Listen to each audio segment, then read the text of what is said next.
so good. You're great at this, Dustin. This is going to be awesome. An awesome podcast. I'm not going to edit that out, by the way. That's going to be the start of the podcast. That's right. I'm going to chop that and put it at the beginning. You're great at this, Dustin. Hey, everybody. That's welcome your to the intro. podcast. Oh, yes. That's it. Hey, this is the Dustin Box Podcast. I can't believe it. Today on the show, I got to sit down with Derek Johnson and his wife, Becky, from Jesus Culture Church, Sacramento. Derek is one of their recording artists. Hopefully you have heard his music. Most likely, guaranteed, you've heard songs that he's written. And Becky Johnson is actually the youth pastor at Jesus Culture Church in Sacramento. I sat down in their kitchen. We talked for a long time, covered just a crazy broad spectrum of topics. We get into songwriting and stuff with Derek, as well as their journey to knowing God. We talk about youth ministry. We talk about Jesus Culture Church and cool stories. I'm excited. It was a great conversation. I'm stoked that I get to share it with you guys. So sit back and enjoy. That's it. We're on the air. We are. Well, not on the air. This isn't live. I always want to say and we're live. No. And we're live. Definitely not. Awesome. So thanks you guys for being here and being willing to do this. Absolutely. Podcast. I'm super stoked. Really quick, obviously, we're Derek and Becky Johnson, and intros and stuff will be later. Okay. But if you just want to say hi, I don't know. Cool. Yeah. Hi. Yeah. Hey, everybody. I'm Derek Johnson. Intros later. I'm Becky. Oh, I'm not cool. Derek. Intros later. That's what that means. I got it. I'm going to record intro Oh, okay. Got you. Yeah. So I was right, is what you're saying. Yes. Yes. We're going to keep score through this. Yeah, How many totally. times? I am a podcast expert. I record podcasts every week. I know what I'm doing. I will help you along. I You'll be listen okay. to them, so I feel like I can pretend like I know what I'm doing. That's awesome. what it is. Okay, so you guys obviously on staff here at Jesus Culture Church, and you're Jesus Culture artist, Derek, and Becky, you're the youth pastor. Youth pastor, amongst And- other things. Yes. Yes, Also I'm do the podcast. I'm the director of our podcast network, the Jesus Culture Podcast Network. We've got a couple different shows. A leadership podcast. We're going to do a worship podcast pretty soon. Oh, that's awesome. We've got the Jesus Culture podcast, just general one, and then we've got our church sermon of the week. So I oversee all of that, and then I'm the youth pastor as well. Kind of that church ministry life where you do a million things. Yes. You know what that's Will like. every job. Yeah, Will the worship absolutely. podcast be about worship, or will it just be us coming in and singing worship? It's going to be. We made a joke. It's going to be Banning's demos. Okay. Yes, That's just good. demos. He said if it's chords man. D, E, and G, he'll be good. And so yeah. It's always a funny story about Banning is that they would go out and do street ministry, and he would actually lead the songs. Yes. So we're like, prove it. Let's hear it. I want to hear Play those us songs. acoustic. Oh, I've heard him play. Yeah. Back when I was an intern. Yes. A long There you time go. ago. You need to use that material. This is great blackmailing material. That's right. I always forget, but you interned for Banning. Yes. I'm sorry about that. Oh, Yeah. 2000. He actually blacks out most of that time Yeah. frame. Still, I remind him every time I see him. I'm like, man, you were my second year overseer. He's like, I'm sorry. I'm Oh really yeah, sorry. his second year. Yeah, we hear about that. Sorry. Yeah. No, it is. It was awesome. Actually, I love it. I love being able to brag about that. Yeah. But oh well. So, I'm super curious. One, I just got to know you guys when you guys came out. We just put on our first youth conference Yes. last year, and you guys came out and led worship. Yeah. Well, Becky, you didn't. I didn't. You wouldn't want that. No. I've never heard you sing, so I can't say that. But In Believe her me. heart, it's happening. she stands on stage and Yes. intercedes behind you. Yeah, they turn my mic off, and I just pretend. Nice. No, and got to know you guys then and stuff, but you guys have actually a really cool story, like where you're from and kind of your own journey into like knowing God and just kind of that whole kind of process and stuff. For me, I always find it super fascinating. I grew up going to church. I was a missionary kid, pastor's wow. kid, the whole 9 yards, And you're so- still with Jesus. Way to go. That's the real testimony. go. Still burning. which is actually kind of cool. I think Yes. my parents are amazing. Absolutely. They, obviously super super grateful for that. found out too, like on both sides of my parents, they my dad's dad was a pastor before he died, and he died when my dad was like 14. So oh wow, it was obviously I never knew him, but and then on my mom's side too, like all of her like extended family are like Assemblies of God pastors. Wow. You've got roots. You've got the pastor roots. Goes deep. I run deep. Yeah, no. Cool.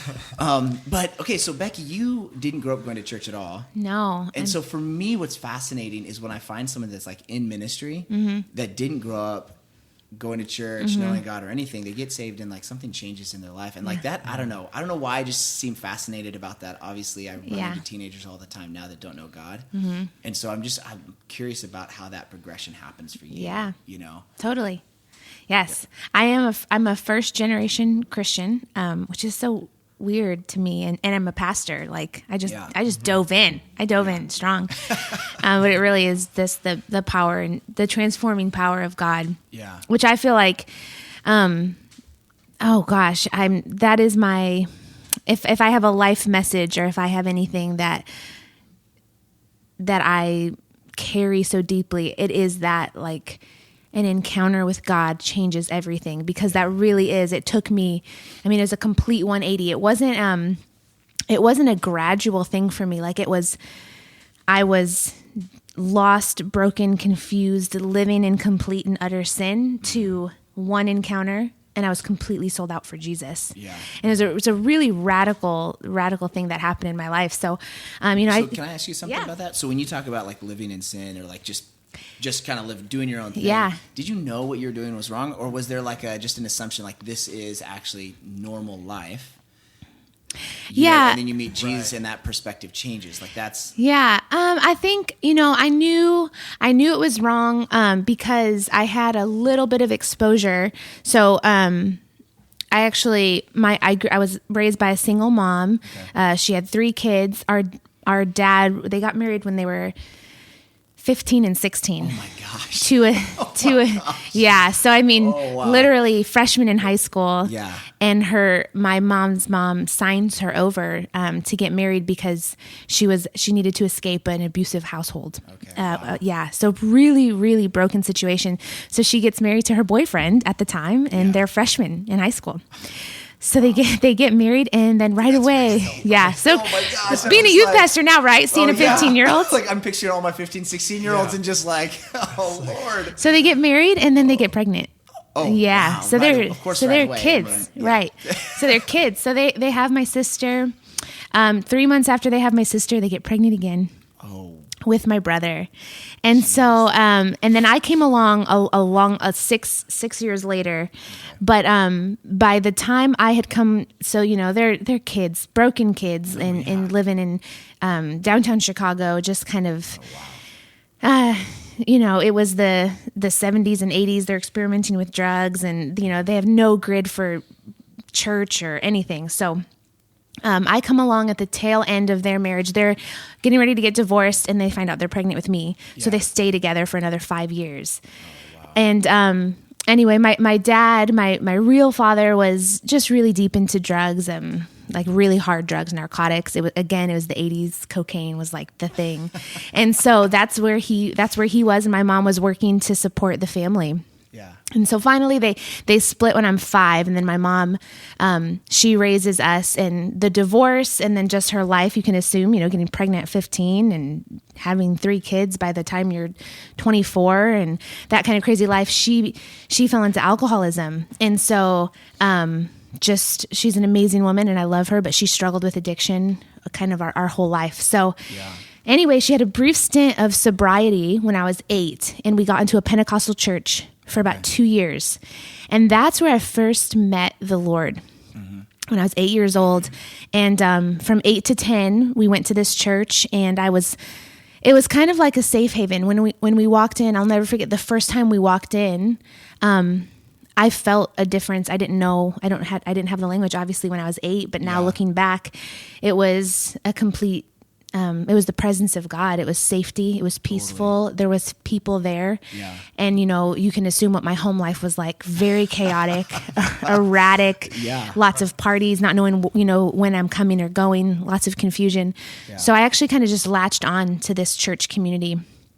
it was like a senior citizen church. Like the pastor was like 88. Nice. Okay. Yes. Just really, awesome. The Sunday school teacher was, gosh, well into her 70s. Yeah.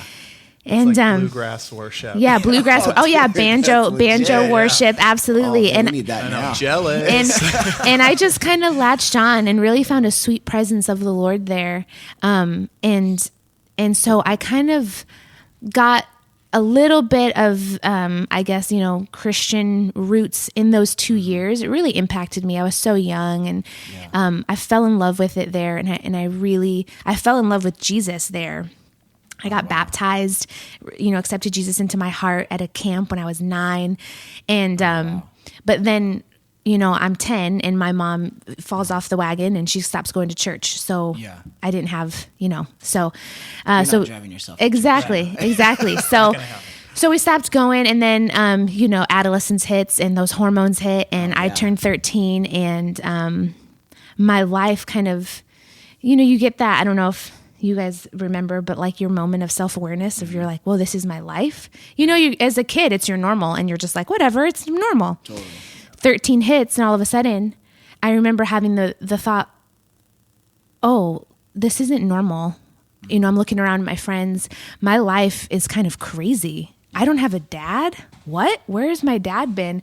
And it was just kind of all unfolded. And I remember the moment I was 13 years old, and I felt completely alone. I felt completely abandoned. And I remember almost like deciding, like, I'm going to, like, I don't know how to describe it. I remember thinking, like, I'm so sad. I'm so sad about my life. Like, I'm going to do something about this pain. And I just started to look for ways to numb it. And in that moment, I started to self-mutilate. Oh, wow. I didn't know what self-mutilation was. I'd never heard of anybody doing it. Yeah, this would have been several years ago before anything was kind of like popular, like talking about it. Absolutely. Right? Yeah.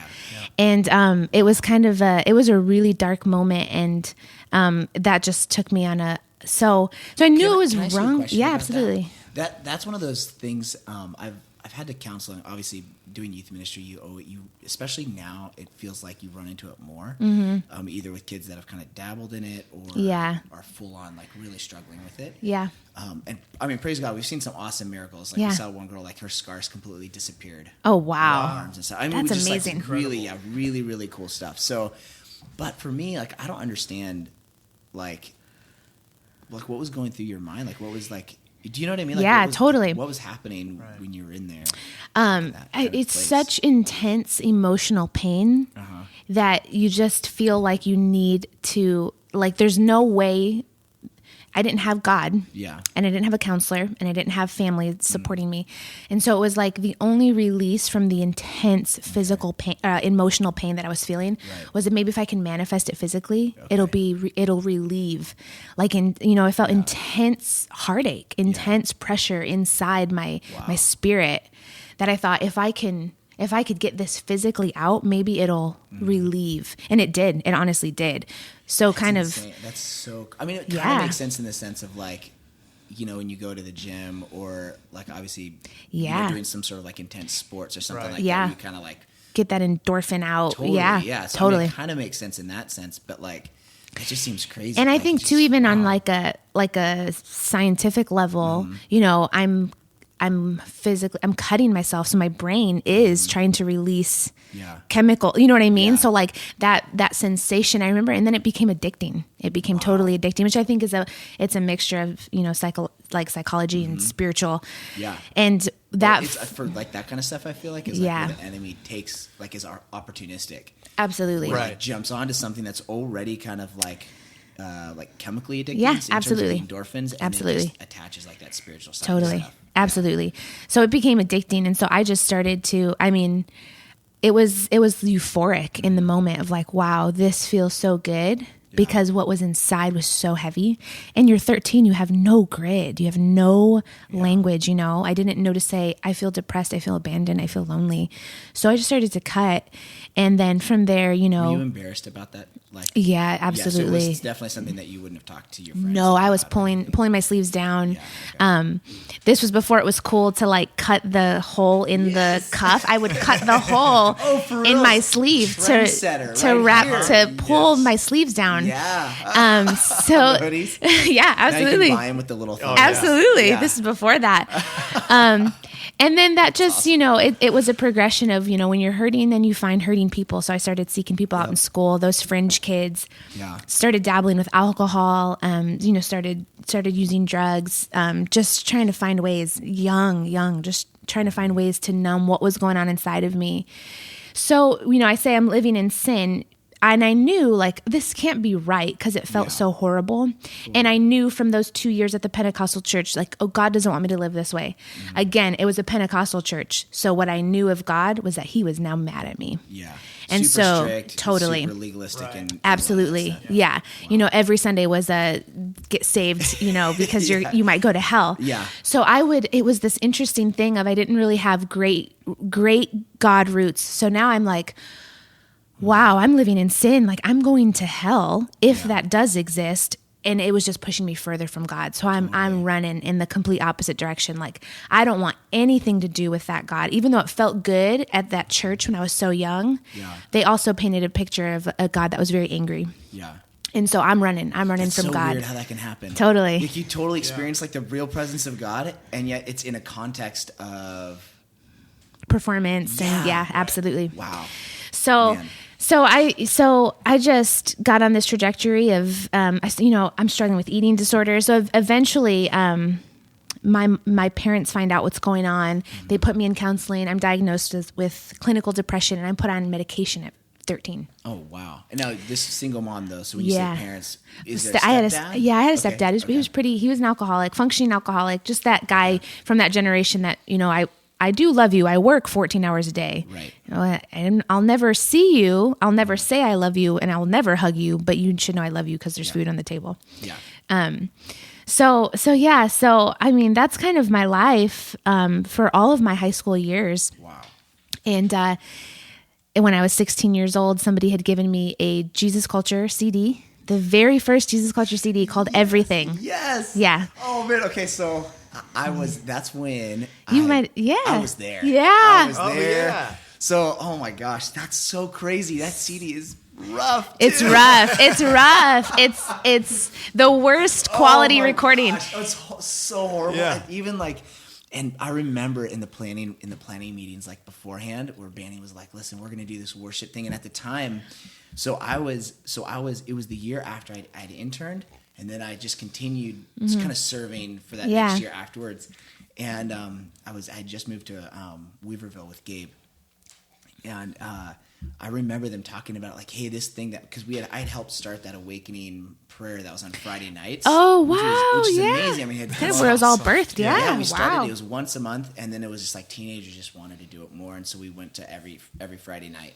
Oh my gosh. And so I had left, and Ian I think Ian was running it at the time. But it was this thing, we want to capture these teenagers praying, which was amazing.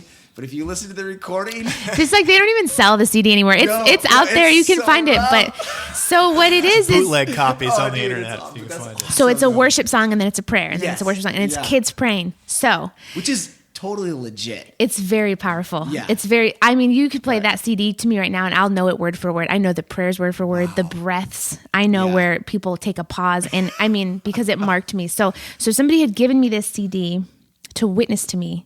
So I had gotten in quite a bit of trouble now, and I'm living this life, and I got in a lot of trouble, and legal trouble. Cops are involved, and oh my gosh! So my mom, in a desperate attempt to save me, sends me to a Vineyard church as punishment. She says, all right, so I had a kid at her last Easter camp for the same reason. Yeah. she's Totally like, got saved. you know, Totally met God, absolutely. you know? She's like, you need Jesus. You need to go. You're going to go with your aunt to this church on Sundays. It's a Vineyard church. So now I'm 15, 16, and I'm going to this Vineyard church, and we could talk for hours on that. The church absolutely saved my life. It was, That's so cool. I mean, I say that church is where I found the heart of God, and it was through the people. I was coming in. So now I'm full blown punk rock kid, purple hair, studs everywhere. You need to go safety back to the pin purple hair. kids. Oh yeah. Please. Oh gosh, the dark eye makeup coming. and It's blue, coming back bright now, blue yeah. Doc Martens. I mean, full on wow. patches. The Yeah, Doc East Martens. Coast punk rock. Like, and I'm coming in most Sundays high or hungover. Oh wow. And the pastors there, the team there, they, you know, every time I'd come in, they'd hug me. We're so happy to see you, Becky. Wow. Goodness. Thank you so much for coming. I sit in the back with my headphones on, arms crossed. They'd come find me, hug me. And without fail, every week I'd get in the car and I would secretly sob because I didn't understand why. Yeah. Why do I've never experienced that. Why do these people love me? Yeah. Look at me. I reek of pot. They know I'm not following God. I'm trying to There's show no them. hiding that Yeah. smell. I'm trying to show them that I don't want to be here. I know Yeah. I keep my arms to my sides when they hug me. Totally. And yet The they stiff- come. oh, the they stiff body. Yeah. Yeah. And yet they come week after week and they're saying things like, "You're beautiful." I remember one of the pastors, Pastor Jack, he's like, "If you were my daughter, I'd be so proud of you." Oh my gosh. Wow. And he hugged me and said that. And it was, I mean, I almost bit a hole through my lip trying not to cry in front of him. And then I ran to the bathroom and I cried in the stall. Yeah. And what I was doing, you know, obviously I didn't know, but I'm encountering the love of God, the unconditional love of God. Now, was this a bigger church or was it smaller? Probably 250. Okay. Yeah. So it's just still like a pretty good size. Yeah, absolutely. Just, Wow.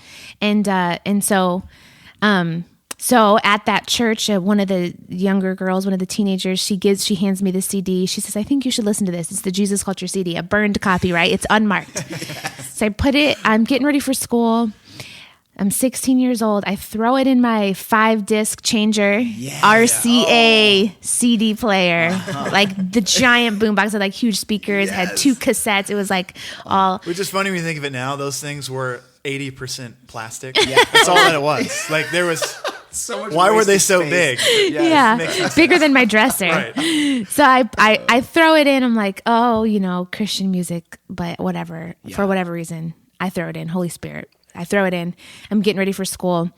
And the first worship song plays, and it's Jesus Culture. So if you're not, you know, it's a little wild. It's crazy, and they're letting. And back then too, like Yeah. that was like really wild compared to most Absolutely. worship stuff Right. for church music. I had never heard anything like it. Yeah. You know, like Even the progressive church music. was- absolutely. Right. I mean, like Kim Walker is singing in the spirit, like on the CD, and I'm like, what is going on? The minute, Words yeah, were those. Yeah, exactly. yeah, absolutely. The lyric sheet on So this. the first prayer of whatever kid hits, and it's just there's no way to describe. It's the sovereign power of God falls in my room. Oh wow. I start weeping, and God starts to encounter me. I actually feel like a heat wave come over my body. I've never felt anything like this, and I just start uncontrollably crying, and I start hearing God say, "I've made you for more. This isn't the life you need to live."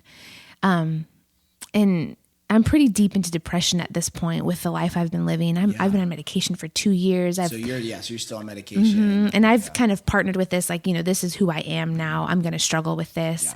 Were you seeing a counselor during this time? I was seeing a counselor. I'm full on struggling with anorexia.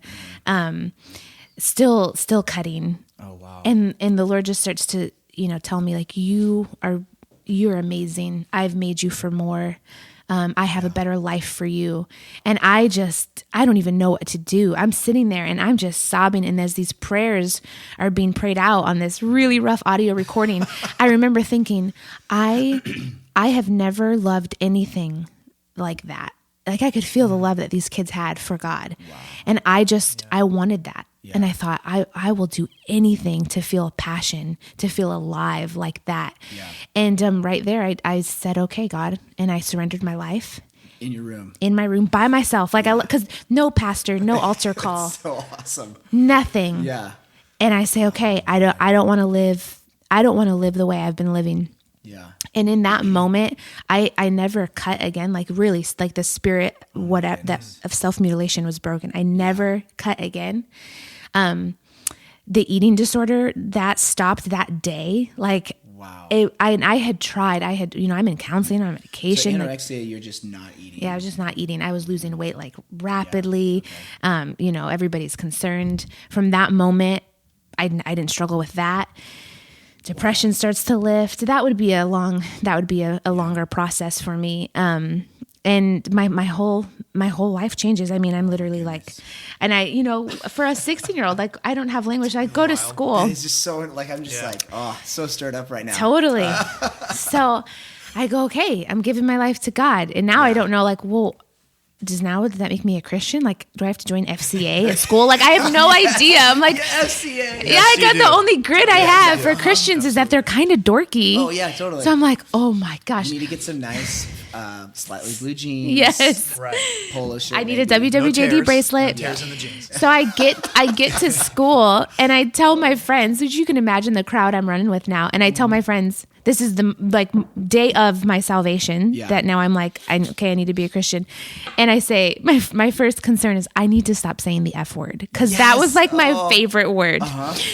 And so I get to school. Can I just ask where did that come from? The F word? No, you need to stop saying. Oh, because like you know what I mean. Like that's like I've heard both. I've heard yeah. both. You know what I mean? Like you just knew that it was associated with like what you totally, exactly. So I'm like, that has to be wrong. Yeah. And that like I can't be a Christian, I'm going back to my Pentecostal roots, guys. Yeah, okay, exactly. I need to get all the sin out of my life. That's awesome. So I go, this is what matters to a 16-year-old trying to live pure. I'm like, I need to stop swearing.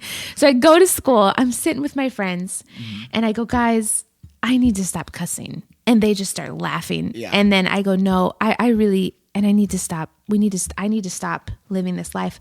And I said, I think I'm a Christian now. And they're like, what? Because if you caught a bug, like I think I'm Christian. Yeah. Totally. I think I'm happened. Christian. There's a virus going around a little bit. I think I caught it. I got it. And they didn't know what to do. I mean, from that started the next 2 years of me losing all my friends, obviously. Yeah. They were like, well, okay, we don't know how to, and now I'm like, I'm going to church. And now I'm on a hunt to find where did that unmarked CD come from? Where was that thing recorded? Yeah. And that's actually what led me from small town in Indiana to move to California. Wow. I followed the trail. Found out somebody was like, oh, it's a church in Redding, California. It's their youth group. I'm like, can I go? What do they have there? Find out that there's a school there.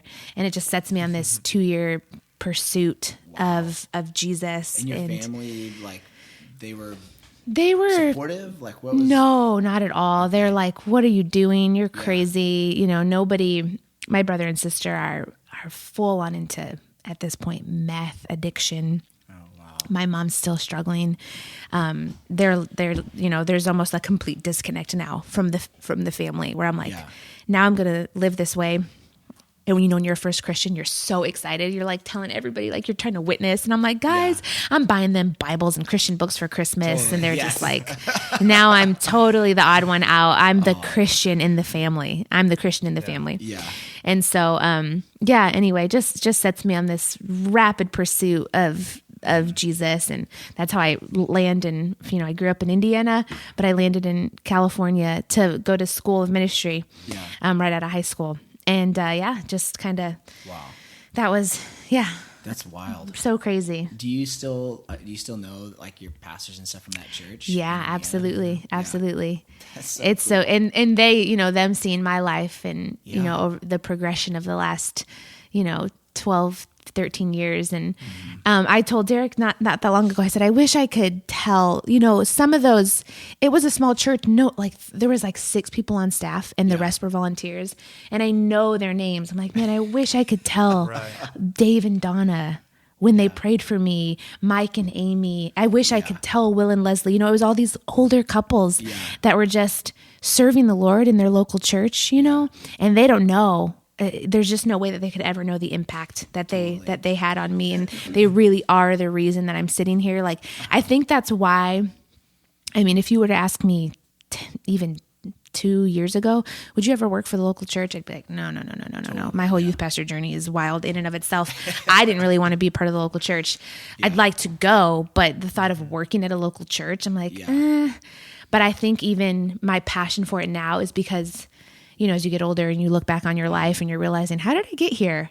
I'm like, well, I got here because of people faithfully serving in the local church and realizing the power of that. Yeah. And it's just like, you never know, like, you know, I'm sure like, who, you know, the people in whatever church that Billy Graham grew up in, they didn't know it was going to be Billy Graham, you know? Or I think of, you know, Martin Luther King. I'm like, did the local church loving on him as a young boy know what he was going to grow up to be? So like, I am like, man, people in local church, I'm like, just know, like you have no idea what you're doing week in and week out. It can feel so mundane, and ministry is so hard, and it can feel so, I mean, it's just, when you think about it unseen. too, like, okay, so it was a friend that gave you the CD. If you think about it, right? Like in like whatever, 60, 80 years, 100 years, you're in heaven at some point. And you, like, being able to look at it like from God's perspective. Yeah. You know what I mean? You just think that this person may live the rest of their life and think, man, what have I done with my life? Absolutely. Like, what's going on? I just married, I have kids, and I just kind of am living a basic life. And it's like, no, you don't understand. Like, these little things along the way, just listening to God in like a singular moment, you know? Hey, that pirated CD you have. Yeah, absolutely. Or go and record it, you know, and give it to this girl, you know. Yeah. Completely changes a life. Completely. At Absolutely. the right moment, at the right time. Yep. Yeah, one of the things that like this last year we've really been praying for our youth group. Kind of two big ones. You probably run into this too, where it's like there's not a lot of like parents that are sending their kids to youth group too much anymore. No. Like sports and other things are just seem to be such a higher priority. Absolutely. So I've actually started praying like, God, like, convict parents to send their kids to youth Absolutely. group. I pray this prayer right at our staff meeting. The next Wednesday had 4 girls show up, and they were like, yeah, our parents made us come tonight. That's awesome. Oh my gosh, it's working. And now they're like total core kids. That's so cool. Like, they show up and they're like, oh my gosh, we love it here. Like, this is amazing. And that's what it's about. Yeah. So like they're cool. Already like, there's like some cool things incredible. Like that. And the other one is like, we want to find those kids that aren't just like from other churches or whatever, but are, you know, they don't know God. They're just from the community, a friend of a friend that are showing up. And so I've really been praying that like those kids would show up, but that brings in a whole host of other problems. You know which I want. Like, absolutely. I want those problems. Absolutely. I want that mess, you know? Absolutely. And they've totally started showing up. We have a whole like back section now. Yes. Bring that back section, Lord. Bring that back section. Headphones in while I'm preaching. Yep. Full on, like we're doing worship and he's in the back with his headphones, just like, but he's there every week. Yep. Every freaking week. And so like, There's like in our last like youth leaders meeting, I just sat down. I was like, listen, guys, we need to understand like, sure, if someone's being rude or disrespectful or distracting people around them, like you can ask them to kind of calm down. I said, but our number one priority is to make sure these kids know that they're loved. Yep, absolutely. If they don't understand that listening to a YouTube video while I'm preaching is disrespectful, I don't care. Like, totally. That's not my concern. Right. Exactly, because you're gonna lose it. And that was me. And that was me. So you know, it's like you're describing this, and I'm just like, oh, this is exactly like what we're at right now. Absolutely. You know? And if it weren't for that church and that local church community going, you know, and a lot of the scary thing is a lot of other churches might have said, hey, you need to go, or don't pay attention to that girl in the back who reeks of pot and has her headphones in. You need to go tell her to stop doing this. This is disrespectful. Right. Like, you know. But this church sought me out week after week and chose to you know, they saw me, which was a hurting girl who needed love. And I mean, I would not absolutely be here without that community and their just, their love. It wasn't a fancy message. Like, I don't really remember anything that the preacher preached, to be honest. And it's actually, you know, my senior pastor, when I stress about the teaching, I'm like, am I bringing a relevant word? Am I really, he's like, no one is going to remember anything you preach, but they will. That just makes you feel like, man, I just spent this last 6 hours. Awesome. Like, great. Why do I care then? But he's like, they're going to remember how you made them feel, which is so true. Like, even in my own life, I'll maybe 1 or 2 standout messages, maybe, right? Totally. But really what I remember, his name was Garner, Pastor Garner. What I remember more than his preaching was his hug and his smile. And him seeing me. I mean, that's what I remember. Yeah. And I was at that church, you know, for 5 years. And so there's so much pressure these days too, like social media. Oh, to like, be the preacher, you know, to have that cool clip, to have that viral thing. And like everything is a soundbite, everything is a tweetable absolutely, phrase. Absolutely. Which is, there's a place for it and it's powerful. But when if that's what you're I mean, at the end of the day, Yeah. that's where you're pulling your identity, or if that's your goal, like you're missing out, because I'm like, man, I could bring the coolest, funniest story to my youth group, but no one really cares. They want to know, does Becky see me? You know, is she going to stop it? Or, you know, am I going to feel safe here? So yeah. So, that's kind of how I got to where I am. And then the rest, you know, is just crazy God story of getting me connected at Jesus Culture and the way he does that. But it really was, we have a conference that's, you know, our conference is called Encounter, and the tagline is one encounter changes everything. Yeah. And I'm like, man, people say that and they get excited, but I'm like, the only reason I am here is because one encounter changed everything. So it's like, it's just kind of my heart cry of like, when you position yourself for that meeting with God, like you just don't know what'll happen. Like that's all it took for me. And some people, it's like, oh, you know, it was after, you know, over 5 years, God was pulling me close, but I'm like, that's great too. But also one encounter can change everything. What's interesting though too, is even just like the little things. So like if you go back to this Pentecostal church, right, where you're like a little girl showing up, and it's like how God is like so much bigger than our poor system. It's so poor true. Style. You know Absolutely. what I mean? Like, absolutely. You encounter like, oh wow, there is this thing. I'm not sure quite what it is. But I like it. Puts a seed of hope. Absolutely. So like even in the midst of whatever, you're like, I would love to like for that to be real if it could be real. You know what? Absolutely. Right.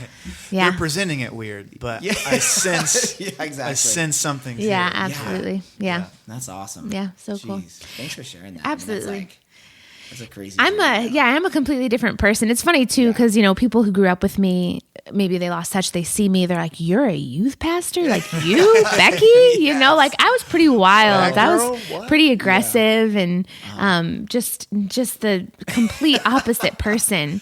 But I love that, and I love that I'm in the church, because being around people like you who are PKs and they're in the church their whole life, you know, I'm like. It's just I'm just anti all of that. You know what I mean? I'm like, I didn't grow up in this. I've got no grid for it, but I love, because it's also a testimony where I'm like, look what you can do. Like, look what you guys are doing can do. Like I'm the back section kid, and I'm here, and now I'm giving my life. I'm working for the church, and so it's cool. And I bring a different perspective to ministry too, because I didn't grow up in it. Like some of those things we get, it's so easy to get caught up on like the little things and make it such a big deal when you're in an insular community. Yeah. It's weird that like growing up the way I did, I feel like maybe being a missionary kid and kind of growing up in a few different cultures has kind of helped. Oh, absolutely. Expand that worldview for sure. I like that same value where it's just like, okay, guys, seriously, this is not a big deal. Like, we're going to let this go. Like, there's a way bigger issue here. You totally. know? Like, totally. So, but that's awesome. Yeah. Yeah. Cool. Derek, where are you from? Like, did you grow up going to church? I remember you mentioning something that you didn't really like. You kind of had I mean, like for church in our house was probably more like music. Was kind of like nice. They were the family. You guys were kind of Creasters, Christmas, Easter. Yes, right. Keisters. Yeah, right. Keisters, Exactly. right? Yeah, Yes. Keisters, Christmas, like, hey, Easter. we know some friends who have a church. We should probably go on Easter. Right. Kind of you know, thing. that's like the right. But no, my dad was from the same area. Okay. Yep. Didn't go to the same schools, but like lived 15 minutes away from each other. Just didn't know it. And no, but for me, it was like I grew up around music. I'm the youngest of 6 boys with like a pretty large gap between me and the next oldest brother. So I was like a huge surprise in the family. Kind of came in on the tail end of my parents having kids, obviously. Yeah. And so my dad was a musician, worked full time at a place, but on the weekends was the singer of like a country rock band, played out in bars and clubs. Nice. And, did you guys used to go and watch them? Like, could you go?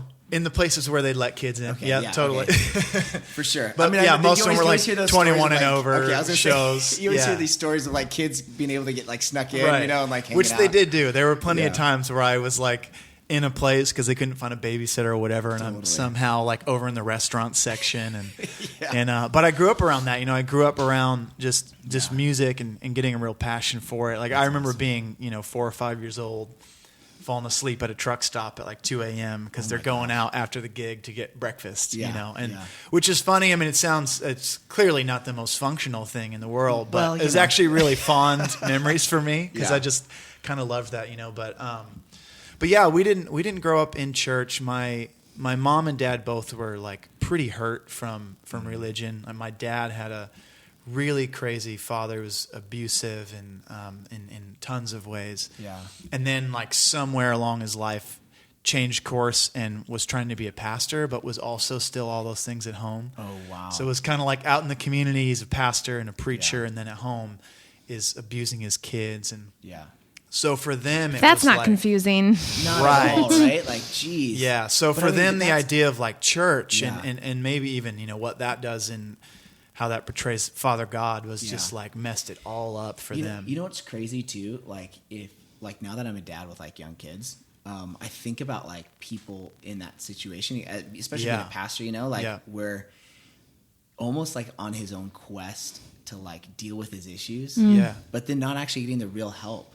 Exactly. You know what I mean? Like in some Right. like practical ways of like parenting and some of those things like that where it's wow. Right. And it just makes a crazy mess, which, Yeah. one of the kind of a cool side story with that is at the end of my grandfather's life, really was walking out this kind of healing process with the Lord. At the end of his life, he was bedridden, but literally would sit all day long reading his Bible, watching TBN, and would just weep. Yeah. And so I remember my dad actually telling me him going much later in life, 40, 50 years later, sitting with his father and his dad just begging for forgiveness, like, please forgive me for what I did, and just crying together. And so they had this really amazing restoration process later. Yeah. But yeah, they grew up with crazy experiences with that. And so for them, I think a lot of ways they were kind of trying to protect me and my brothers from church. Yeah. Like, hey, we've experienced a really gnarly side of how this can be. Yeah. And so they were just trying to walk that out, and didn't really go. And I remember my mom saying that at some point we were at a wedding or something, and I was about 6 or 7 years old. And I looked up at a baptism tank and I was like, hey, what is that? And for my mom, pool. right, Hey, that's a pool. You get to swim after service. But my mom she said, me asking that question kind of dropped this weight on her of like, wow, my son doesn't even know what being baptized is. He has no idea for this. Yeah. So that kind of shifted her heart and really kind of woke her up for her own kind of pursuit of God. So, so literally, within that couple of year experience, like my mom goes on this whole journey of finding the Lord. Thank God for Joyce Meyer. Right. Yes. Starts listening to Joyce Meyer and like awesome. Juanita Bynum, some of these women who are really just Juanita impacted. Bynum, I forgot about her. Come on, Juanita. Oh yeah. Paula White. I mean, so it starts this whole journey for my mom where she gets saved. She's really encountering God, and now is just like a force of prayer, like praying for her boys. Like these boys are going to be saved. Yeah. They're going to find Jesus. So my mom just goes on this quest. Around this time, you said you're around like 6, 7. Yeah, when this stuff starts happening around like 7 and 8, And it starts kind of clicking. My oldest brother would have been in his 20s. Okay, at this so point, you huge guys- gap. Yeah. Okay. Yeah, I think he's 18 years older than me. Okay. I don't. Yeah, you know. That's. I'm not a numbers guy. Let's say 18. 18 sounds great. Sounds good. So yeah, just she goes on this journey of just really, really praying over us, and so because of that, they were kind of going in and out of church. My dad was kind of figuring it out. Yeah. And I remember going at like 9 years old. I went to a overnight lock-in, and very similar to her experience, where it's like for the first time I'm around Christians for like a 24-hour period, and I'm thinking like, these guys are so dorky, and like these are not the people I hang out Christians. with, and I'm like, Totally. and just kind of encountering that like what is this, you know?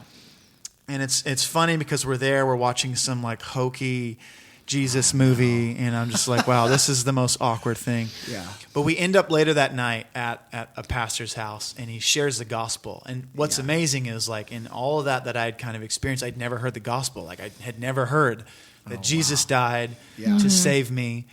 And he shares the gospel, and he's like, who wants to receive it? And it's literally like, oh my gosh, like, yeah, I want that. Like I want Jesus.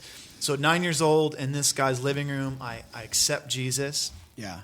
And so, there is something about that, even though it didn't necessarily radically change the path I was on. Right. I knew then and there, like, okay, this thing, like I prayed that and I meant it. Yeah.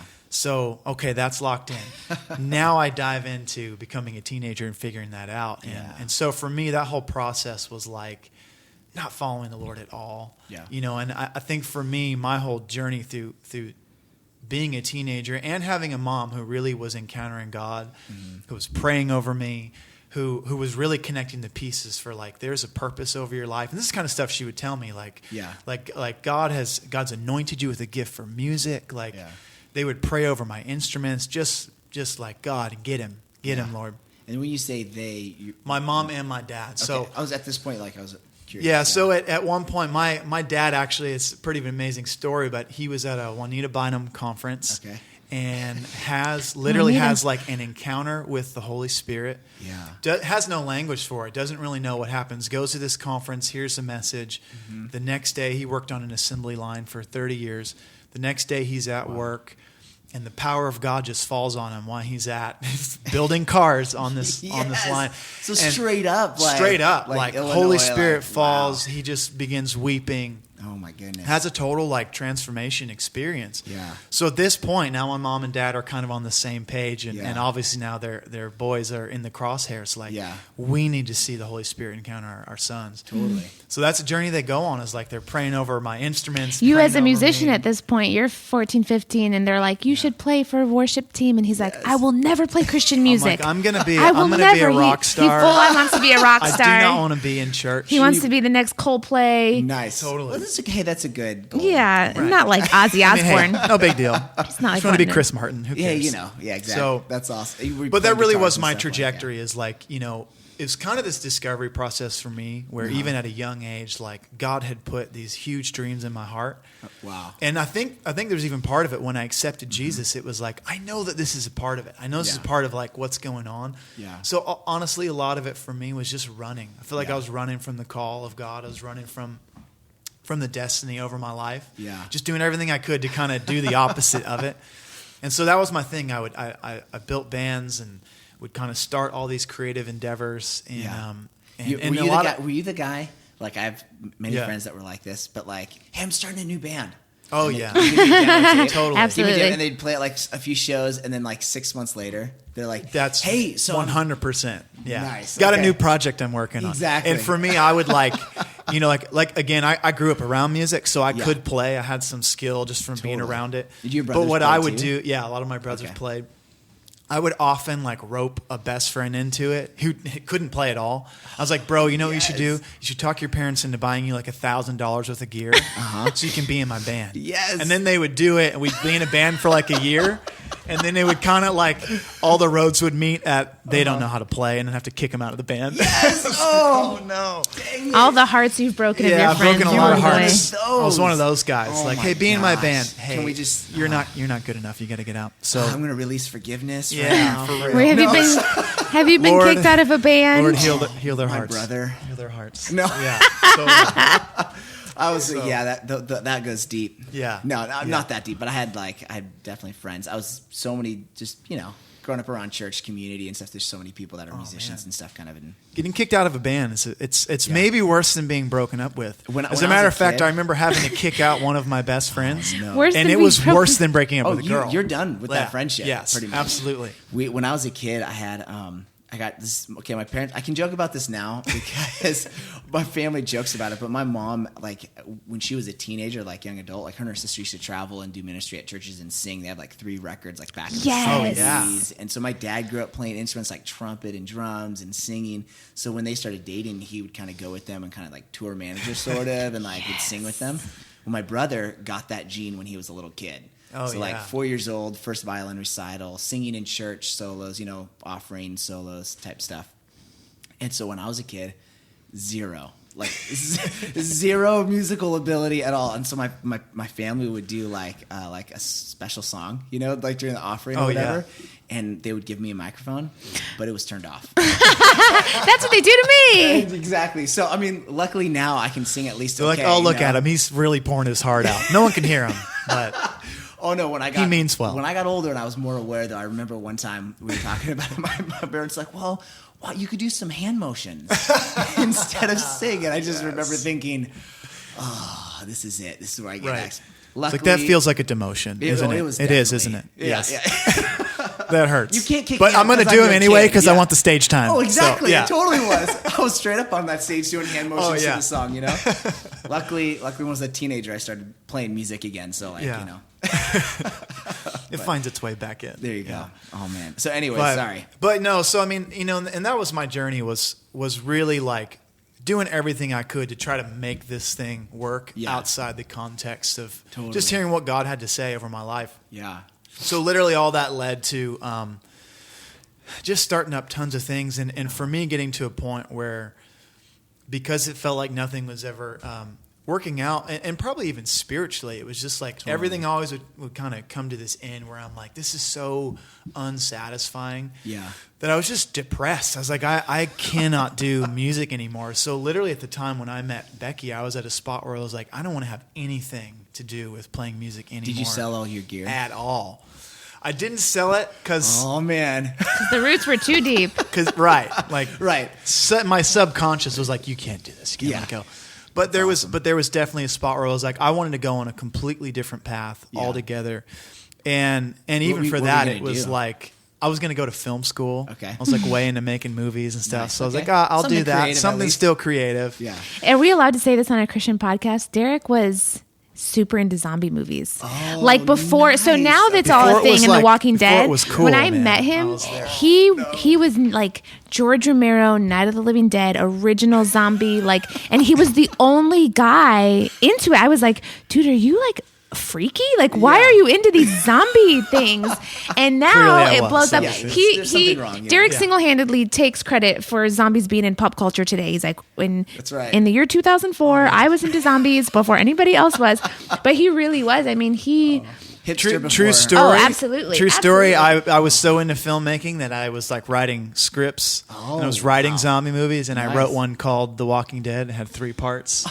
So I'm just saying, AMC owes me some credits. That's all I'm saying. If at one point we can find somebody from AMC, we'll... let's track them down. Yeah, that's hilarious. But that really was. It was like I'd kind of tried it for so long that I couldn't handle it anymore, and was going down a completely different path. So when her and I met, I had kind of laid down music. Did you guys meet at the Vineyard Church in Illinois, or did you meet in We met at a punishment conference. Wait, what? I had gotten into a lot of trouble.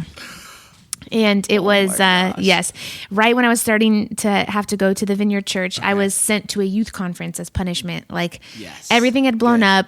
Cops picked me up, brought me home, and my mom said, "There's a conference, Acquire the Fire, a youth conference back in the day. These big Teen Mania events.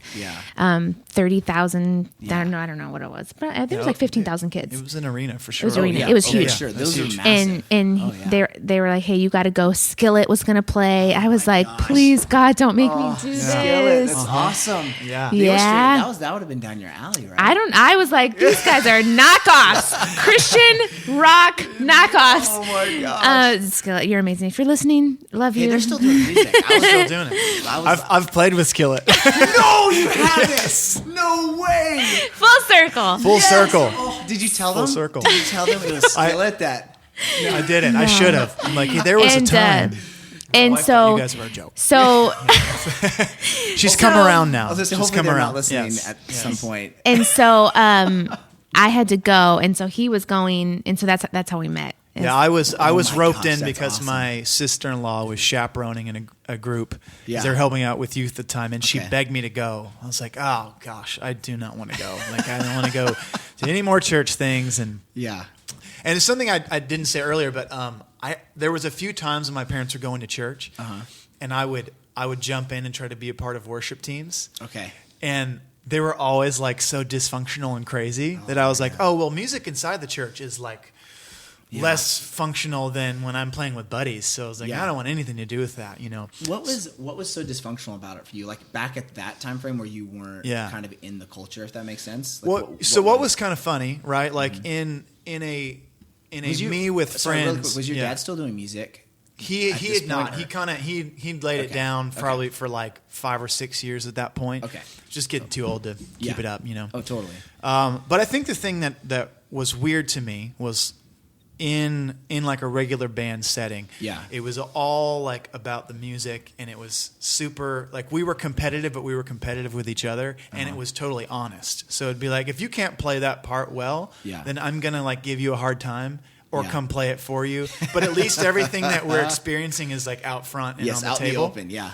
And the thing I experienced with coming in was like, I think when I first tried playing on a church team, I was like 10 or 11 years old, coming in trying to play drums. Okay. And I remember a guy who was like 35 being like super competitive and with me, and I'm like 11. Oh my gosh. But you could totally sense it, and I was like, well, that's so awkward. Just competition, but like it's unspoken. Yes, yeah. I was like, it would have been easier if you would have said, I'm having a hard time with you playing that part well.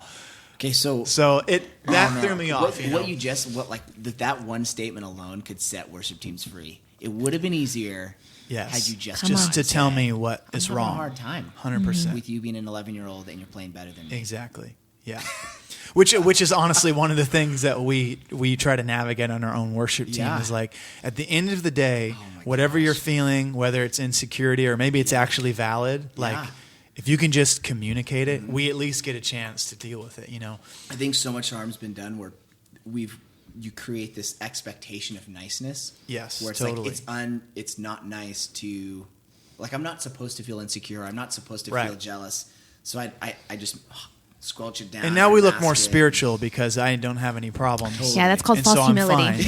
Yeah, exactly. Everything's fine. I'm just dying on the inside. Yes, because I don't want to tell you what's up. Yeah, and then I'm just angry at my wife. Yes, or my kids. Totally. Or whatever else is going on. It's coming out. I'm in every the area. jerk on the worship team. Right.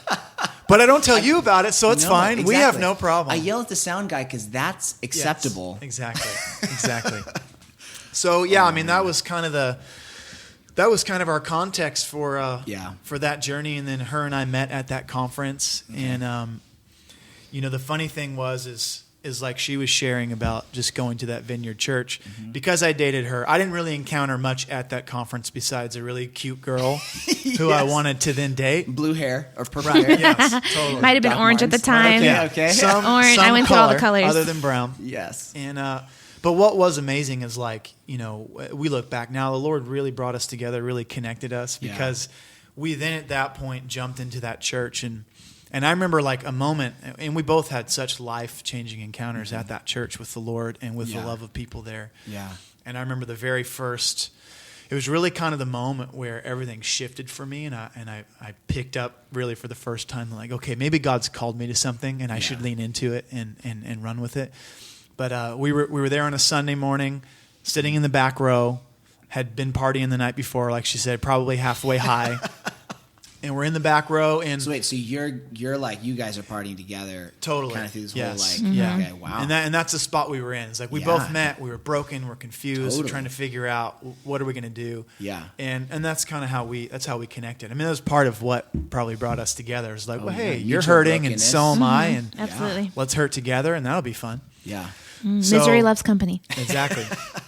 So we're here at this church, and they have this whole message, and she wants to go up for prayer at the end, and I'm like, I literally have such bad tastes in my mouth about church anyway. I'm like, I don't want to be anywhere near the front end, and I want to leave as soon as possible. I'm only here, right? But I'm like, but if you're gonna go up, I'll be supportive boyfriend, and I'll come hang out. Nice. So she goes up. That's for how prayer. it goes. The women always leading totally. the charge spiritually, really, knowing from the Lord before they rope men. you in. Beauty's a powerful thing. Hey, you know what? More God mature, knew what he was doing. more mature in the Lord.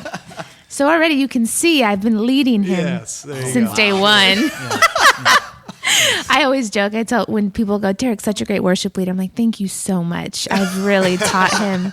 I've taught him. Banning jokes. He goes, do you take credit for all of Derek's life? I say, yeah, pretty much. That's funny. Yeah. Humble. Very. Hey, there's no false humility, I guess. No. But yeah, so we end up, front row. She's getting prayer.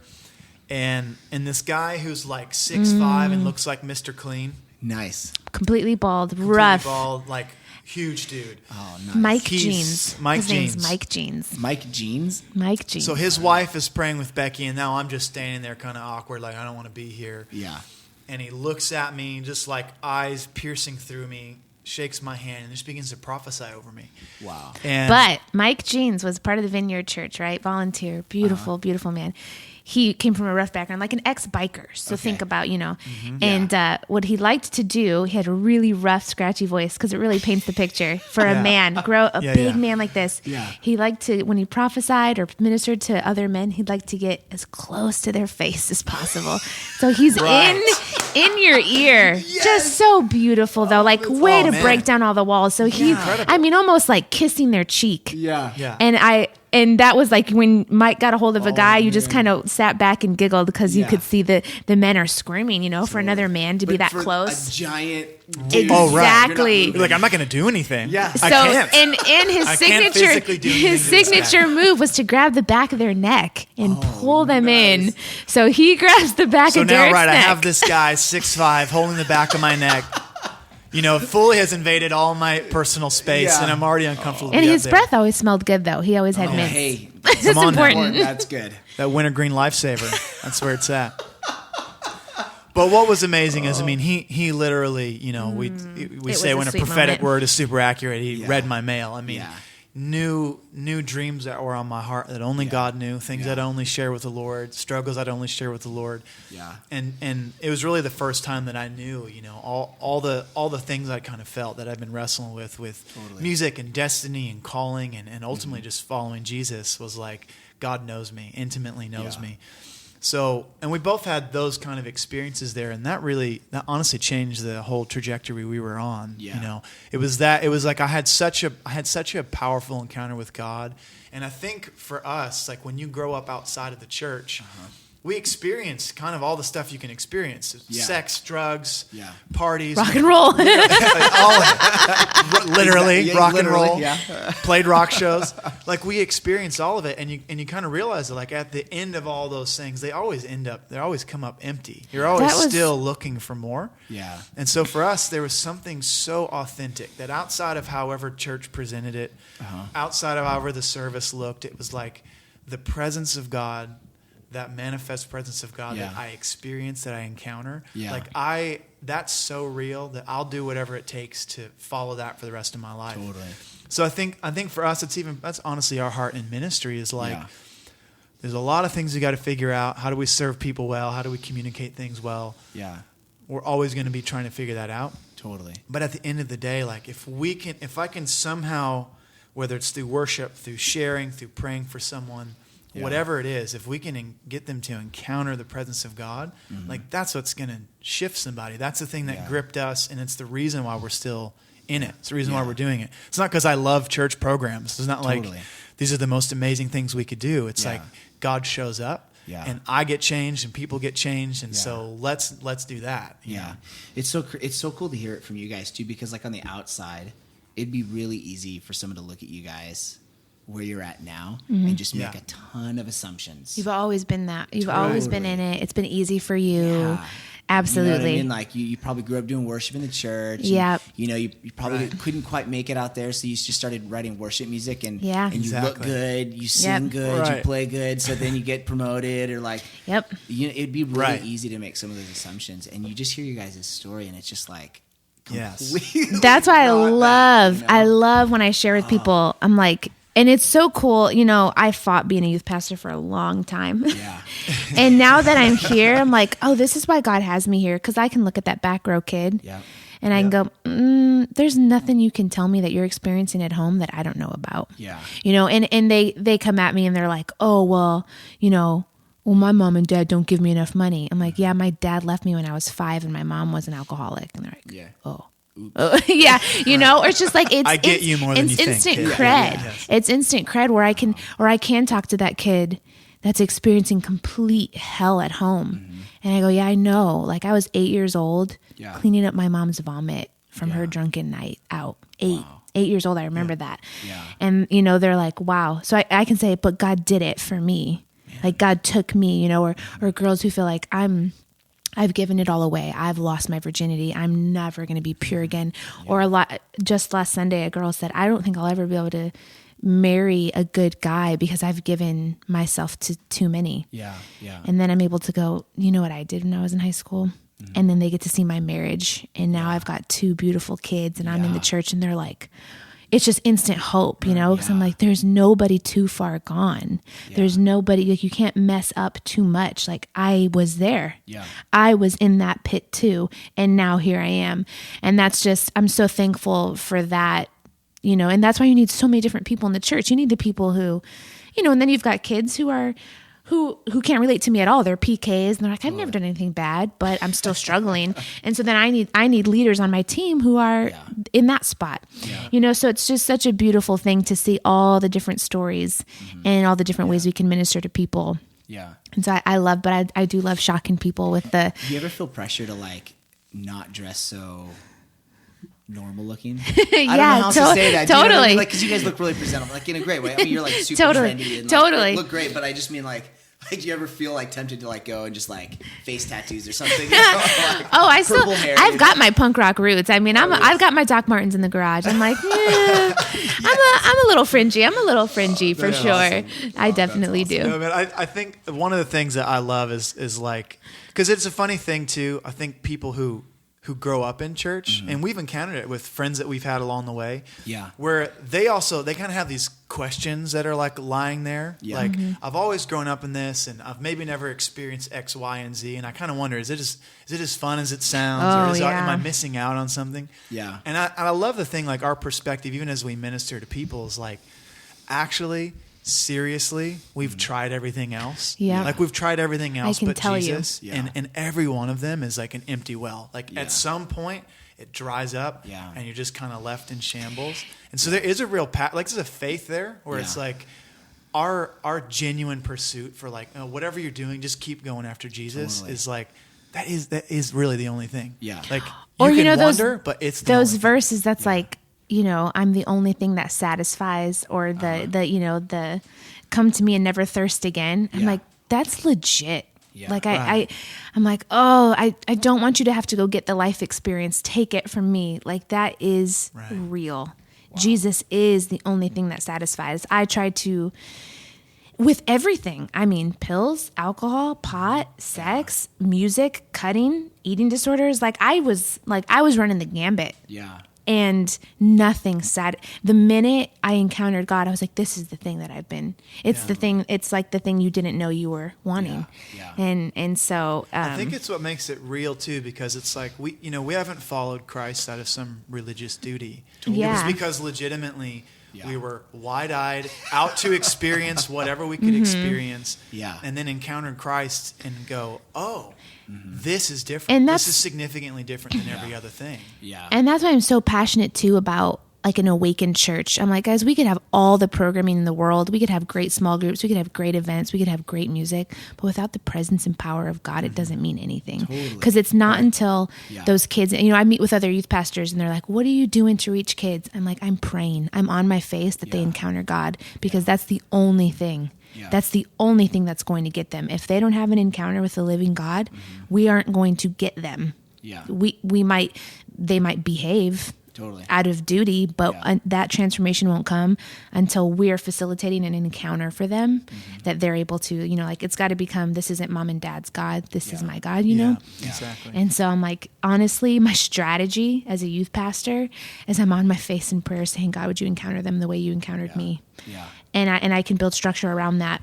Oh man, this is like, man, I meet with youth pastors, you know, once a month, and people around, and one of the conversations that it's just really hard for me to hear from other people that are working with teenagers and stuff, especially kind of in Marin County area where I'm at, is kind of like where this thing of like, you know, we're putting on a youth event and their comment is like, our kids just aren't really there yet. Oh, yeah. And our last gathering, I asked the question. I was like, what is it that makes you feel that way? You know, and they're like, well, we wouldn't have any buy-in. Like, if we said, like, hey, we're going to go here, and it's a legitimate thing where you're having your own youth programs, and so you're using your equity to, like, get them to come to your program or to your event versus, like, something else, you know? And it's like, we just have kids that just, like, it would take a ton of equity and convincing to show up to something that they perceive as, like, a real churchy event, you know? But it's like, every time I hear that statement, I just think, the one thing that has transformed kids' lives over everything else has been when they have an encounter with God. Right. You know what I mean? Yep. And obviously, legitimately, it sounds like it would be correct, but it actually is correct. Right. It actually is correct. Like how many times you have like those stories or like teenagers that show up and like their lives are completely transformed because, you know what I mean, they went into this thing and they felt God's presence and something shifted in their heart, you know, and which has been the thing that, you know, there's several people that we can see now just from the time that we've been walking with them, where we see ourselves in them. Like we see that spot where they didn't know what they were doing, they didn't know what to make of all this stuff, and then they had one encounter, and now they're completely transformed. So it's literally like if there is any formula, that's the only one. Mm-hmm. That's literally the only one. It's like, God, we need you to show up and encounter them. We already know that's your heart. So how do we facilitate a spot and there's so where many you other, can meet them? There's so many other follow-ups and important pieces that need to come along. Exactly. I mean, you guys identified so many just in your own personal journry, but it does come down to like there has to be that. Right. You know, if you don't have that moment with God, if there isn't God's presence in what you're doing, then it really won't. And it was like the encounter with God that changed our hearts, that got us seeking out like mentors and like, okay, what does this look like now? Like we need the tools. Yeah. But we weren't interested in the tools outside of I've encountered the living God. Yeah.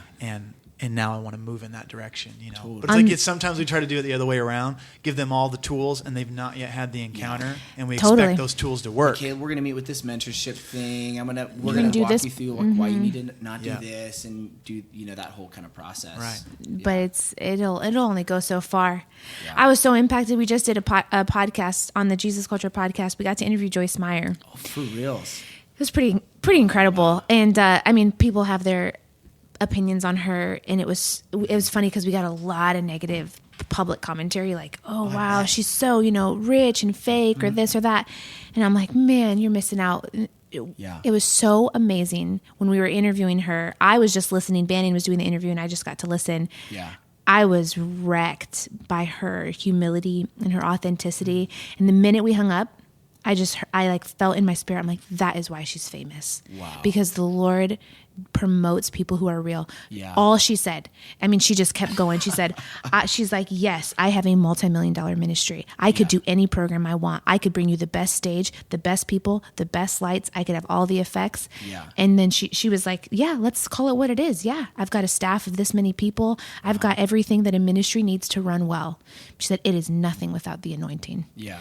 And she just kept going back to, if it's not anointed, if there's not the presence of God, I don't care about any of it. Yeah. And I'm just like, that's real. Like, that's freaking Joyce Meyer. Like, you don't, she's probably the most well-known, evangelical figure right now. Yeah. I mean, I remember watching her in Africa, in Kenya. Yeah. You know what I mean? As like a greatest reach. Like, absolutely. Oh, yeah. And just like seeing like a teaching show. And I remember being like 15 and thinking, oh my gosh, like, this is deep. Like, like at that age, recognizing like, whoa, there's something here, Like, And people have all their assumptions on, Christians shouldn't have money or fame or whatever. Totally. But I'm like, and just listening to her, and she just kept going back to, we could have all the programming in the world. We could have the best of everything. But if it is void of the anointing, it is nothing. Yeah. It is nothing. Yeah. And it was just like, wow. And what she does in her own life to make sure that she's coming before the Lord, that she is anointed, that she has the presence of God, that she's not disconnecting from that, probably the person who would be easiest to get people there without anything. When you have resources. Absolutely. Absolutely. Cut that corner. Yeah. So it was really, really cool. And just kind of a sobering moment. Cause even in small time ministry, which compared to Joyce Meyer, we are all in small time ministry. Totally. Yeah. And it's really easy to go, how can I attract? How can I make it flashy? How can I make it exciting? And to forget, oh wait, we need God. We just need God. It's interesting. I especially now, like when I first started. So I was a youth pastor for a while, stepped down, was a worship pastor for a little while, and then this last kind of season I went back into being a youth pastor. I do other stuff, but same kind of thing. And when I first stepped in, it was like, okay, I got to get the Instagram. Oh yeah, absolutely. You got to go get the wardrobe. I'm like, I need to go get the youth pastor wardrobe. Where's my turbo boosts? Where's my Adidas swag? It's like an instant persona. You have to, and it was the pressure of like, totally. Like, okay, I got to do a post, and then I have to use this hashtag. And totally. It was so stressful. Yeah. Whenever I've tried to promote like friend nights or things like that with like, okay, we're gonna do the social media thing, and always poor turnout. Yep. But when we're just like going after like God's presence, seeing lives transformed, there's such a significant shift. And if we still post stuff, we still do. Sure. Yeah. But it's it's a different like. Right. You know what I mean? Like anchor point, I guess. Would right. Be a better way to describe it. It's completely different. What do you guys, kind of speaking about anointing stuff, what do you guys, obviously you both kind of are in kind of two different, kind of maybe genres of ministry, but what do you do to kind of safeguard that? Because you both have opportunity to kind of step into like maybe performance or totally. just like running ministry type stuff. Yeah, yeah. And it'd be really easy to do that. So what do you guys do? You're married, you have kids, like that's busy life. And yet, obviously, I can hear in your voice, I can hear what you're saying, how much of a priority this is. So what do you guys practically do? Yeah, that's a great. That looks different for everyone. That's a great question. I'm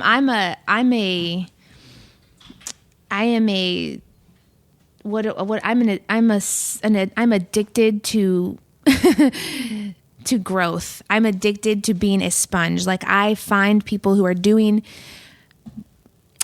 better than me, and I subject myself to them. Like I'm asking this question all the time. Yeah. What do you do? So I'm looking at leaders, I'm listening to podcasts, I'm reading books, and I am like, that's like my number one thing of like, how can I grow? How can I stay grounded? So like people who are like, I got it, I'm good. I'm like, what? That scares me. That's the scariest thing in ministry. The people who are like, I don't need feedback. I'm not growing. I'm not really listening to others because I've got it. I figured it out. That scares the daylights. That scares the daylights out of me. Yeah. So I am like probably I err on the side of, like my weaknesses and like, I don't have it figured out. I need help. So that's one thing for me where I'm looking like, I want to surround myself with people who intimidate me. Yeah. And I think when you are the biggest personality in the room and that's where you find yourself most often, I look at that. So I'm like, getting around people who intimidate me, who challenge me. Who are doing it better than me, so that I can both grow. In ministry or just like anything, just whatever. I'd say in anything. I'd say in anything, for sure. In life, for most people are not in ministry. Definitely in ministry. I'm like, get around bigger leaders. Get around people. I'm like, I'm going to get around people who have a bigger youth group than me, who are doing better than me, who have been in it longer than me, and not be afraid to go. How do I grow?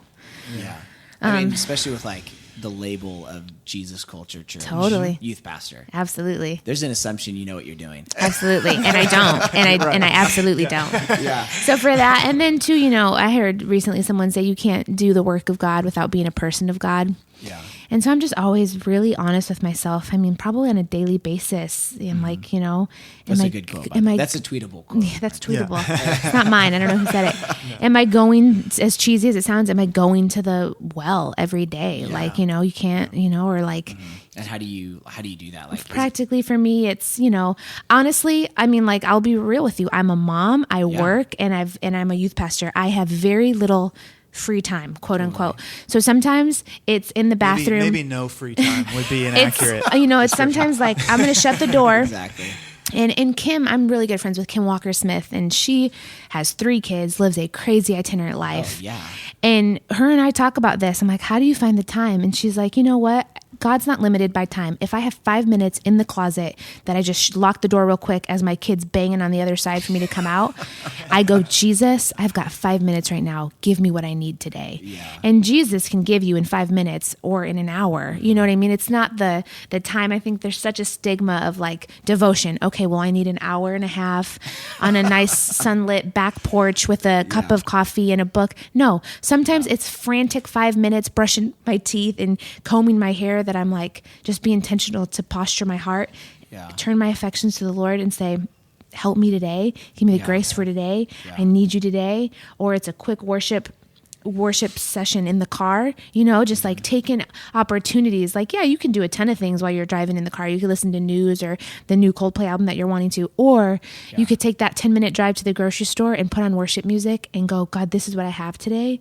Let's connect. I want to meet with you. So it's me finding, I don't let a day go by that I don't engage with God in a private way. If it's, often it is 5 minutes that I have. Yeah. But he's faithful with that 5 minutes, and he's not confined by it the way we are, I'll find myself coming out of 5 minutes like, I feel like I just spent an hour in prayer, but it was literally probably 4 minutes and 35 seconds before my 4-year-old was like, come play with me, So it's and that's like a legit need that needs to be met. Absolutely. It's not something that totally, when you're 80, you're not going to look back and be like, I'm glad I didn't play with my daughter. Right. Totally. Absolutely. Absolutely. Exactly. So for me, it's daily. I don't go, I don't go a day without that because I have before and I end up burnt out and frustrated and wondering what I'm doing. And so you get disconnected from that real devotion and presence with God. Yeah. So that's for me practically.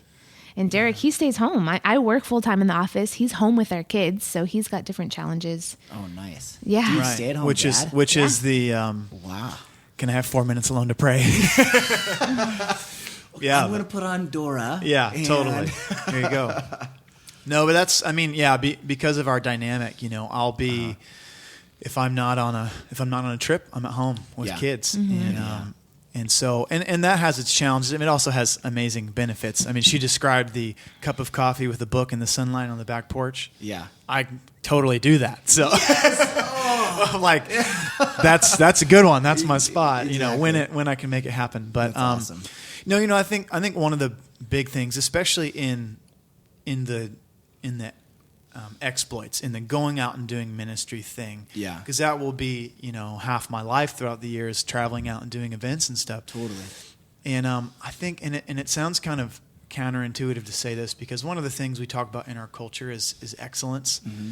And even in worship, it's like we want to know from the skill side, like what we're doing and how we're doing, and it's not all just a free for all. Yeah. But somehow being able to balance that with, and we say it all the time, but like it's not about me, and somehow it takes a tremendous amount of pressure off. So if I'm out somewhere to do an event, it's like, honestly, I don't have to make something happen tonight. Yeah. Like my thing is I want to stay connected to the heart of God. Mm-hmm. I specifically want to like pray before I get into the night.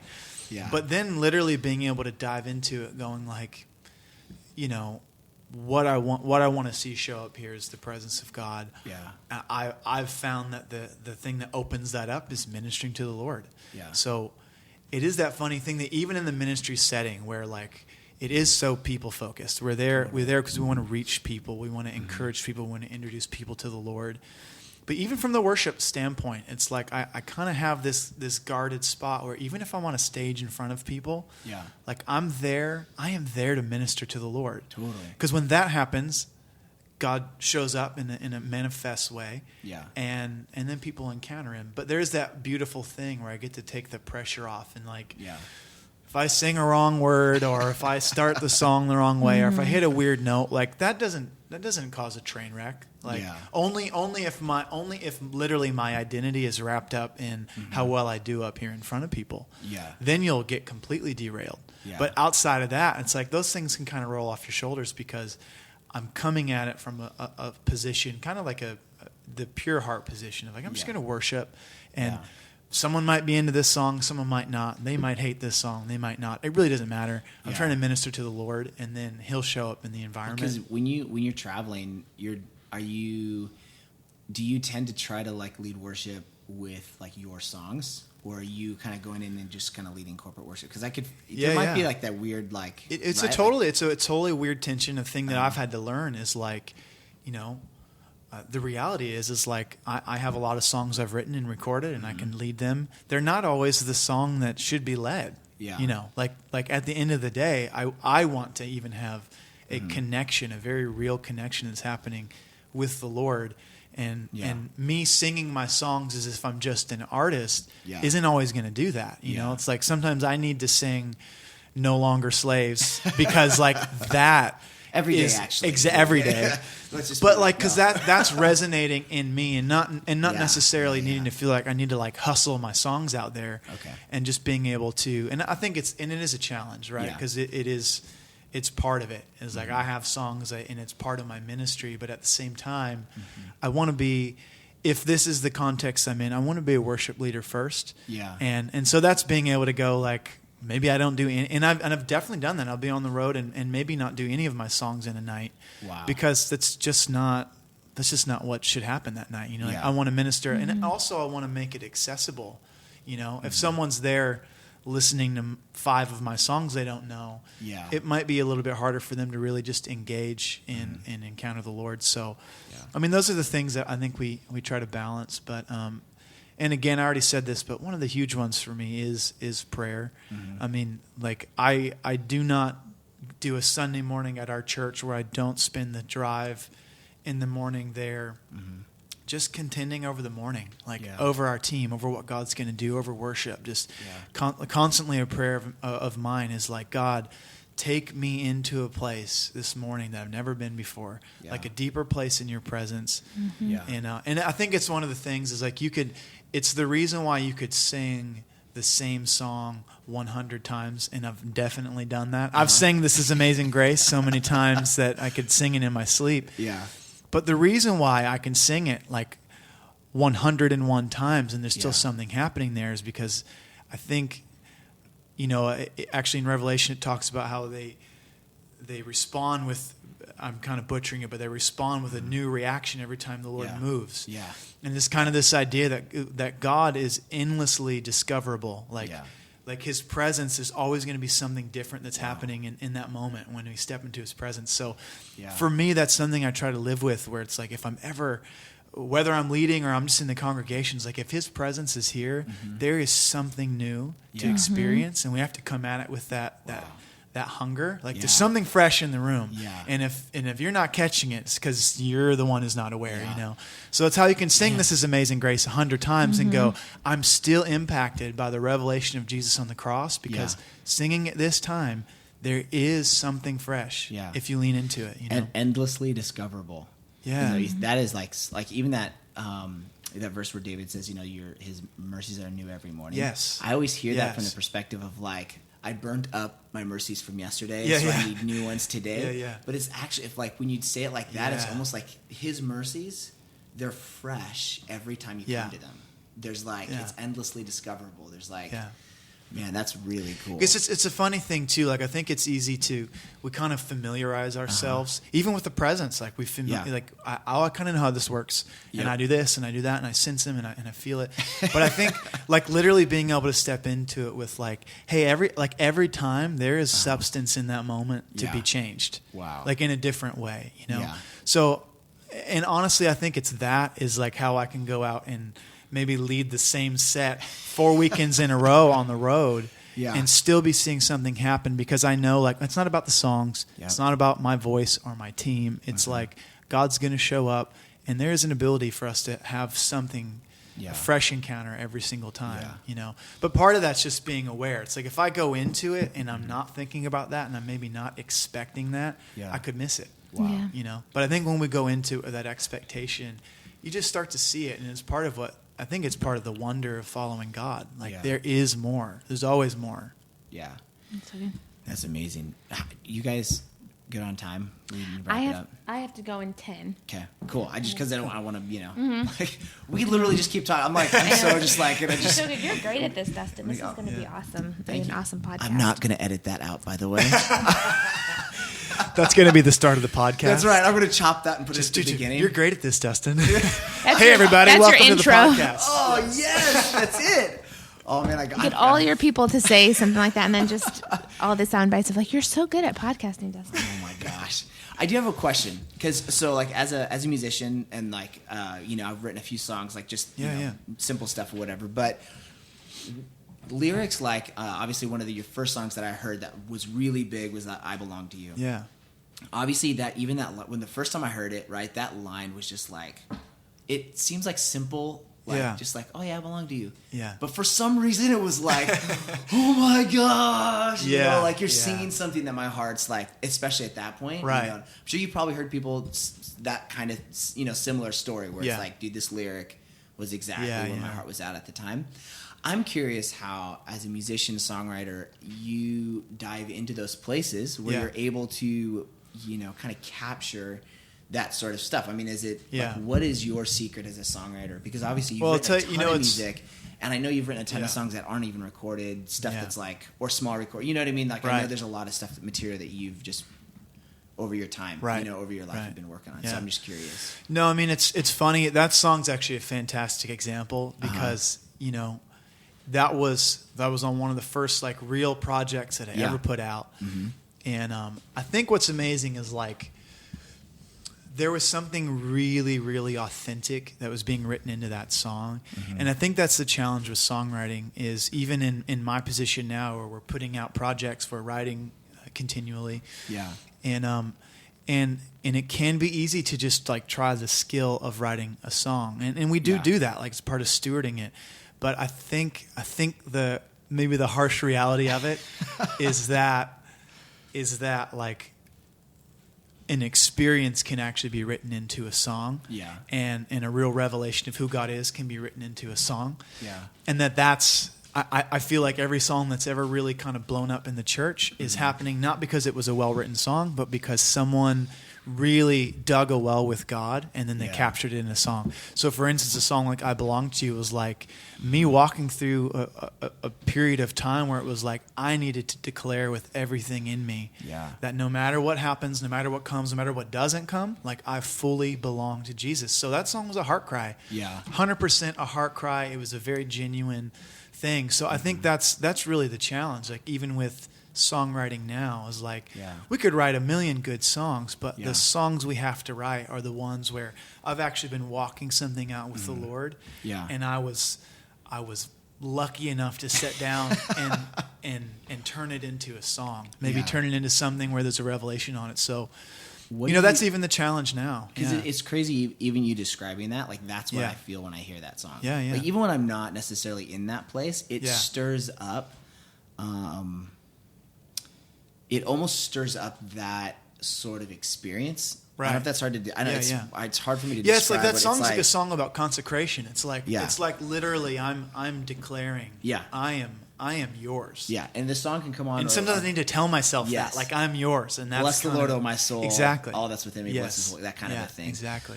What's your personal process for taking maybe an experience you're going through and trying to convert that into singable? Yeah.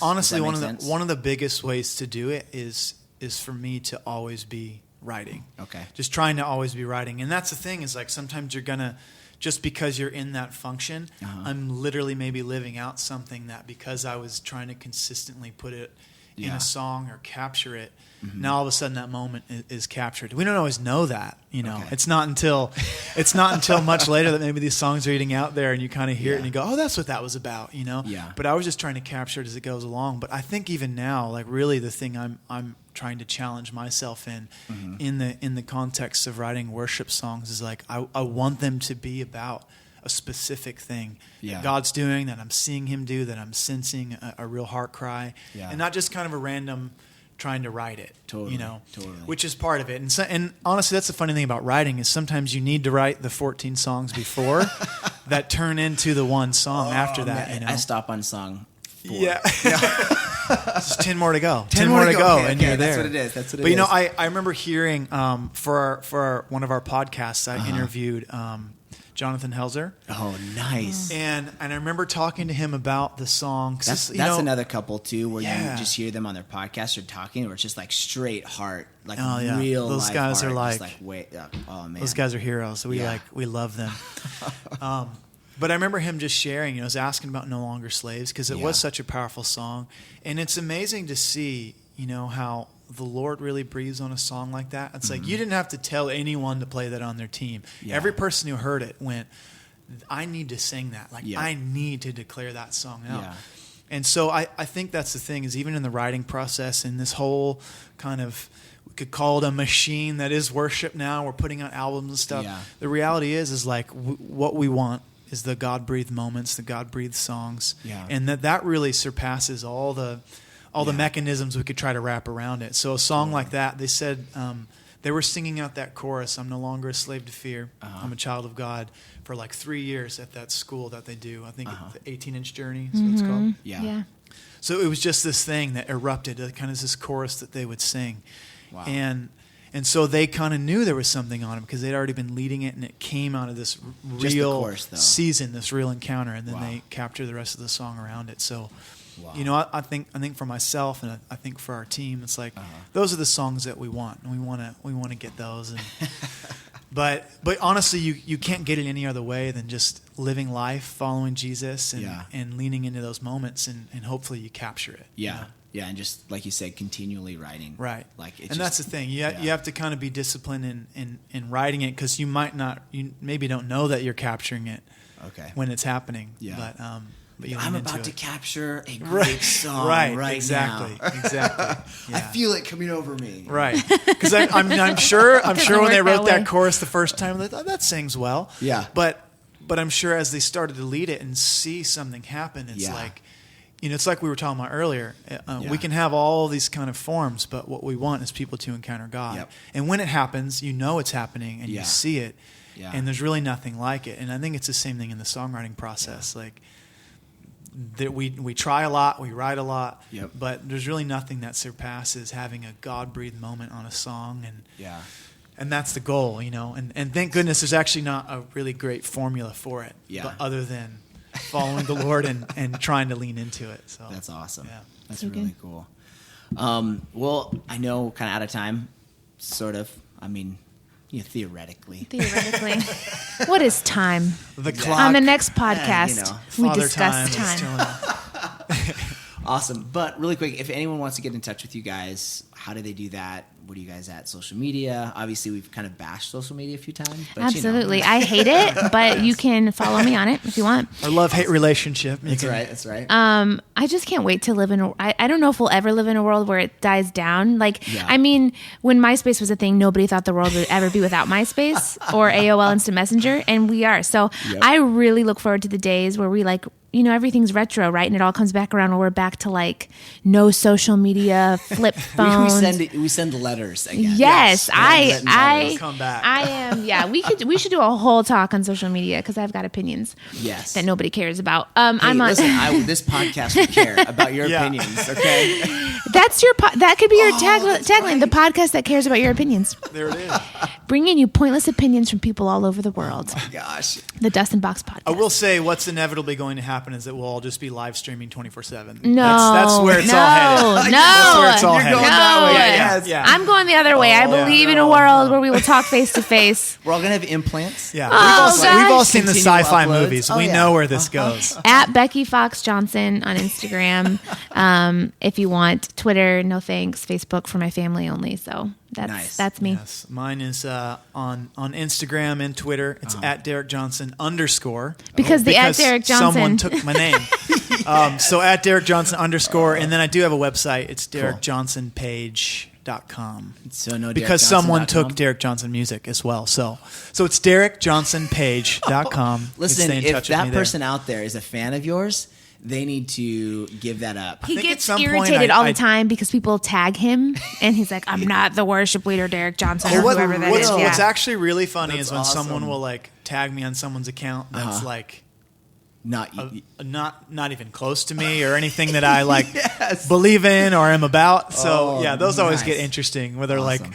I actually had someone one time like, someone keeps tagging you on my, keeps adding me on Twitter, and he's like, and his phrase was, "I'm actually a horrible atheist." So and I was Yes. like, oh, Oh, nice. I was like, "I'm sorry, bro. Love you though." And, it's like- So good. That's awesome. so there was people that kept saying like, "I love your worship song," and then they tag him. Yes. So eventually yes, one day Derek he's gonna- Johnson _, or you're going to tag someone who doesn't like it very much. Underscore, what is it? Or just underscore? Derek Johnson _. Oh, that's it. It ends with an underscore. Perfect. Right. Very confusing. Thanks, you guys. Yeah. Really Thanks so appreciate much, it. man. Thanks so much. Yeah. Alrighty, thanks once again to Derek and Becky Johnson for sitting down for this podcast. I had an incredible time with them.